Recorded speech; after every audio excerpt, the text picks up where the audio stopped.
کی ہے کہ ویل بینگ ہے نا, کہ انسان خوش ہے, اس کا کیا کرائیٹیریا ہے جس سے پتہ لگے کہ انسان خوش ہے. اس میں سے ایک کرائیٹیریا یہ تھا کہ انسان کی صحت اچھی ہونی چاہیے. اگر انسان کی صحت اچھی نہ ہو تو وہ ویل بینگ کیا ہے, فرض کریں اس کو بہت سارے پیسے ہیں, اس کی بہت بڑی گاڑی ہے, اس کا بہت بڑا گھر ہے, لیکن اگر اس کی صحت ٹھیک نہیں ہے.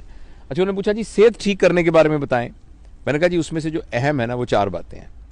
پہلی بات یہ کہ آپ کھانا پراپر کھائیں, اور دوسری بات یہ کہ روزانہ ایکسرسائز کریں, اور تیسری بات جو تھی کہ پراپر سلیپ ہونی چاہیے, اور جو چوتھی بات جس کے بارے میں آپ سے بات کرنے چلا ہوں وہ ہے لیجر ٹائم. لیجر ٹائم کیا ہوتا ہے؟ جو آپ دکان پہ بیٹھتے ہیں وہ لیجر ٹائم نہیں ہے, جو آپ شاپنگ کرنے جاتے ہیں وہ لیجر ٹائم نہیں ہے, جو آپ فرض کریں میں سرجن ہوں, میں آپریشن کو بڑا انجوائے کرتا ہوں, مگر یہ بھی لیجر ٹائم نہیں. Work time is not a leisure time. Leisure time وہ ہوتا ہے جس میں آپ کا کوئی ایجنڈا نہ ہو. آپ نے جیسے ہم یہاں آئے ہیں نا, ہمارا کوئی ایجنڈا نہیں ہے, ہم نے بیٹھ کے کسی خاص موضوع پہ ڈسکس نہیں کرنا, ہمیں پتہ بھی نہیں ہم نے کس موضوع پہ. تو اپنے دوستوں کے پاس جانا, اپنے پیاروں کے پاس جانا, اور جا کے ان کے ساتھ بیٹھ کر بغیر کسی موضوع کے بات کرنا, یہ وہ بات تھی جو پرانے زمانے میں بیٹھکوں میں ہوا کرتی تھی. اگر آپ کسی گاؤں میں جائیں تو گاؤں کے اندر ایک جگہ ہوتی تھی چوپال جسے کہتے تھے, وہاں 4 پائیاں پڑی ہوتی تھی, لوگ آ کے ویسے بیٹھ جاتے تھے, حقہ پی رہے ہیں, گپے مار رہے ہیں, اور کوئی پرپز نہیں ہے, بس بیٹھے بت مارے. یہ ہے لیجر ٹائم. انفارچونیٹلی پیسے کی دوڑ میں اور وسائل کو زیادہ حاصل کرنے کی دوڑ کے اندر ہمارا پرابلم ہو گیا ہے کہ ہمارے پاس لیجر ٹائم نہیں ہے.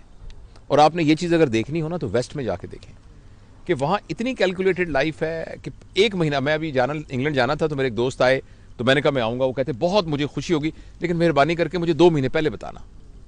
اچھا, ہمارے گاؤں میں یہ ہوتا تھا کہ جیسے پنجابی میں نا پین یہ کہہ کے دروازہ کھول کے اندر چلے گئے. پین بھی زور سے اس لیے کہتے تھے کہ اگر کسی نے پردہ وردہ نہ کیا ہو, سر پہ دوپٹہ نہیں ہے تو وہ لے لو. اور مجھے یاد ہے میرے والد صاحب, وہ ہم ملتان میں رہتے تھے, پھر اسلام آباد میں بھی, کہ ان کے دوست آتے تھے, روز شام کو دوست آتے تھے, اور وہ آ کے بیٹھک میں بیٹھ جاتے تھے. مجھے کبھی ہم ان کے گھروں میں جاتے, میں چونکہ اکیلا ماں باپ کا بیٹا تھا تو ابو مجھے بھی ساتھ لے جاتے تھے. وہاں وہ آرام سے بیٹھے تھے, گپے مارتے تھے, کہانیاں سناتے تھے. وہ لیجر ٹائم جو ہے ہماری لائف میں سے نکل گیا, اور ہمیں کوئی نہ کوئی اس بات کا ضرور اہتمام کرنا چاہیے. اور میں اس بات کو انڈرسٹینڈ کرتا ہوں کہ یہ روز ممکن نہیں ہے کیونکہ آپ کے پاس ورک, لیکن کم از کم ہفتے میں 1 دن, 15 دن میں 1 دن. اور دوسرا, ہمارے معاشرے میں نا ہالیڈیز کا رواج نہیں ہے. ویسٹ میں آپ دیکھیے جو بھی بندہ اپنے ویل کہے گا, well I have my children are working, I have got my own house and I have a decent holidays. تو ڈیسنٹ ہالیڈیز ہونا جو ہے نا وہ ایک کرائیٹیریا ہے ویل بینگ کا. لیکن ہم آج کل ہمارے اس معاشرے میں نا ہالیڈیز کا کانسیپٹ نہیں ہے. ہم ہالیڈیز, تو ہمیں ہالیڈیز ضرور کرنی چاہیے, اور بڑی ہالیڈیز نہیں کر سکتے, چھوٹی ہالیڈیز کرنی چاہیے جس میں آپ 4-5 گھنٹے کے لیے دوستوں کے ساتھ بیٹھے ہیں اور گپے مارتے ہیں. اس کے علاوہ ایک چیز جس کو ہم نگلیکٹ کرتے ہیں اور جس کا نبی کریم صلی اللہ علیہ وسلم نے بڑا کہا ہے, وہ ہے صلہ رحمی. صلہ رحمی کا مطلب ہوتا ہے اپنے رشتہ داروں سے تعلق. یعنی گاؤں میں ہمارے عزیز رشتہ دار رہتے ہیں, شہر میں رشتہ تھے, ہمیں کم از کم 15 دن بعد, مہینے بعد ان کے پاس جانا چاہیے, ان سے ملنا چاہیے, ان کی خیر خبر لینی چاہیے. تو میں بس اپنی بات کو ختم کرنے سے پہلے ایک چھوٹا سا آپ کو واقعہ سناتا ہوں. میں کوشش کرتا ہوں کہ 8-10 منٹ سے لمبی بات نہ ہو تاکہ لوگ اس کو سن سکیں, لیکن یہ بڑا ایک شاندار. میں اسلام آباد گیا امتحان لینے کے لیے, FCPS کا امتحان لینے کے لیے. وہاں اسلام آباد ہوٹل میں ٹھہرا. تو جب میں اسلام آباد میں ٹھہرا تو میں چونکہ وہیں پڑا بڑا ہوں اور وہیں سارا, تو مجھے ایسے خیال آیا, تو میں نے ایک دوست کو فون کیا, اس کا نام معراج ہے, سن رہا ہوگا شاید, نیورو سرجن ہے وہ. میں نے کہا یار ماجے میں آیا ہوں ادھر, تو کدھر ہے تو کہتا تم کہاں ٹھہرے ہو؟ میں کہا میں ادھر ہوں جو اسلام آباد ہوٹل میں جس کا نام ہالیڈے ہے. تو وہ کہنے لگا کہ لے میں تو اس کے سامنے سڑک سے گزر رہا ہوں, کون سا کمرہ ہے تمہارا؟ میں نے بتایا, کہتا میں آ رہا ہوں. اچھا وہ آ گیا. اچھا اتنے میں نا اس نے کہا یار اس کے ساتھ ہی محبوب الہی رہتا ہے, وہ خبریں میں کام کرتا تھا خبر, تو وہاں کوئی ایڈیٹر شیڈیٹر تھا, تو اس نے کہا میں اس کو بھی بلا لیتا ہوں. وہ محبوب الہی بھی آ گیا. اس کے بعد ہمارا ایک اور دوست تھا, تو اس نے اس کو فون کیا, وہ بھی آ گیا, تنویر ظفر, وہ آج کل امریکہ میں ہے, وہ بھی آ گیا. ہم چاروں جب بیٹھے نا تو ہم نے گپے مارنی شروع کر دی, اور میرا جانے کا ٹائم تھا جہاز کا. تو اچانک مجھے کہنے لگا یار بالکل ساتھ واجد ہے, یہ سارے میرے اسکول کے کلاس فیلوز تھے, ایک نیورو سرجن ہے, ایک جرنلسٹ ہے بہت بڑا, اور جو تیسرا تھا تنویر, وہ فورن افیئرز میں کام کرتا ہے آج کل نیو یارک میں.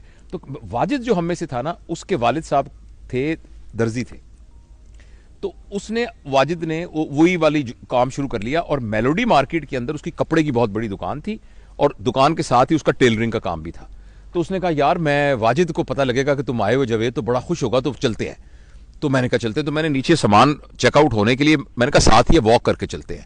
ہم واک کرتے کرتے کرتے وہاں پہنچے تو بڑی سی دکان تھی, تو وہاں ہم اندر گئے تو اس نے کہا کہ ایک لڑکا نکلا, تو میں نے کہا کہ بیٹا, اس نے کہا محبوب الہی نے, کیونکہ ظاہر ہے میں تو بہت سالوں سے دیکھا ہی تھا, تو وہ کہنے لگا کہ واجد کدھر ہیں واجد صاحب؟ تو اس نے غور سے دیکھ کے کہنے لگا آپ انکل کون ہیں؟ تو نے کہا ہم واجد کے کلاس فیلو ہیں سارے. کہنے لگا ابو تو 2 سال ہو گئے فوت ہو گئے. ایک دم میں تو شوق میں ہو گیا, اور محبوب الہی رونے لگ گیا, ایسے کر کے رونے لگ گیا. اس نے کہا یار تو یہاں نہیں رہتا, میں تو یہاں ساتھ کے محلے میں رہتا ہوں, اور مجھے پتا بھی نہیں میرا کلاس فیلو 2 سال ہو گئے فوت ہو گیا. تو ایک دم نہ پھر میں نے اس بچے کو گلے لگایا, میں نے کہا بیٹا تو ہمیں بالکل نہیں جانتا, ہم تیرے چاچے ہیں ہم, اور تیرے ابا کے دوست تھے. اور بڑا پھر بیٹھ کے ہم نے فاتحہ پڑھی, اور واپسی پہ ہم سب نے یہ فیصلہ کیا کہ یار زندگی کا کیا پتہ ہے, تو جب تک ہم زندہ ہیں ہمیں اپنے دوستوں سے, ملنے والوں سے, تعلق والوں سے رابطہ نہیں منقطع کرنا چاہیے, ان کو ملتے رہنا چاہیے. کئی لوگوں سے ہم اس لیے نہیں ملتے کہ ان سے ہمارے خیالات نہیں ملتے, یا جی ان سے فلانی لڑائی ہو گئی تھی, فلانی ہماری شادی میں وہ نہیں آیا تھا, فلانی. یہ اتنی چھوٹی چھوٹی باتیں ہیں کہ ان کو درگزر کرنا چاہیے, اور اپنے پیاروں سے, رشتہ داروں سے ملنا چاہیے, اور لیجر ٹائم. اور جس طرح ہم دیکھیں یہ احمد صاحب ہیں جناب, ڈاکٹر احمد صاحب, اور سارے ہمارے پوری فیملی یہاں بیٹھی ہوئی ہے, اور ہم انجوائے کر رہے ہیں اس لیجر ٹائم کو. Thank you.